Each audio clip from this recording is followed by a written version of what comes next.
Penyanyi Ratu Rizky Nabila dan suaminya, Alfat Fathier, resmi bercerai secara Verstek, Rabu tanggal 5 Mei tahun 2021. Majelis Hakim Pengadilan Agama Jakarta Pusat menjatuhkan putusan Verstek karena Alfat Fathier yang diketahui salah satu pemain Persija ini sudah 6 kali mangkir dari sidang cerai. Alhamdulillah ya Rab, berkah bulan Ramadan.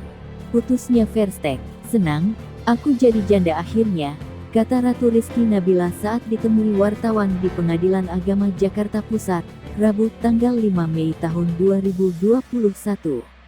Penyanyi berusia 25 tahun ini diketahui bercerai saat usia kandungan anaknya dari Alfat Fathier memasuki 9 bulan.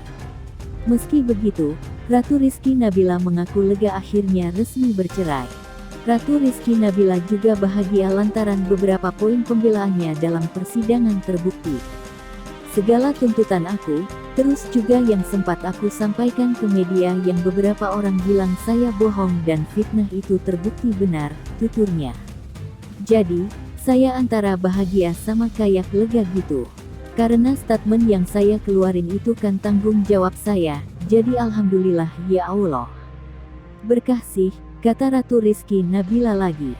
Sebelumnya, pelantun "Lekas Pergi" ini sempat mengungkap kekerasan dalam rumah tangga KDRT yang dilakukan Alfat Fathier terhadapnya. Ratu Rizky Nabila mengaku dicekik di bagian rahang hingga didorong saat sedang hamil. Upaya Ratu Rizky Nabila mempublikasikannya ke publik justru membuat Alfat Fathier semakin menjauh dan enggan menghadiri sidang cerainya hingga resmi berpisah.